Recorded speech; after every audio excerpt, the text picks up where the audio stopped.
خبروں میں آگے بڑھیں گے۔ لاہور میں غیر ملکی خواتین کے مبینہ اغوا کیس میں مزید 4 ملزمان کو حراست میں لے لیا گیا۔ ذرائع کے مطابق ایک شخص کا ذکر ایف آئی آر میں باس کے نام سے ہے۔ ملزمان کو کل رات حراست میں لیا گیا تھا۔ اس سے قبل متاثرہ خاتون کا بیان منظر عام پر آیا تھا، جس میں خاتون آسٹرڈ گیبریل نے کہا کہ ملزمان سے کرپٹو کرنسی ایونٹ میں سنگاپور میں ملاقات ہوئی، مل کر کاروبار شروع کیا۔ پاکستان آنے کے بعد ایک گھر دونوں کو باندھ کر رکھا گیا۔ ملزم بار بار کمپیوٹر اور رقم کا پوچھتا رہا۔ اسٹیفنی کی والدہ نے یہ بتایا کہ اس نے $1 لاکھ کا انتظام کر لیا ہے۔ ملزم نے کہا کہ رقم حاصل کر لی ہے، اب تم آزاد ہو۔ ملزم نے مجھے اور اسٹیفنی کو کار میں بٹھایا اور پاسپورٹ بھی حوالے کر دیے۔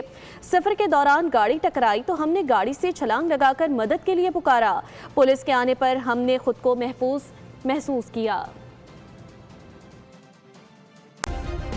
سبسکرائب کریں اور بیل دبائیں تاکہ کوئی خبر رہ نہ جائے۔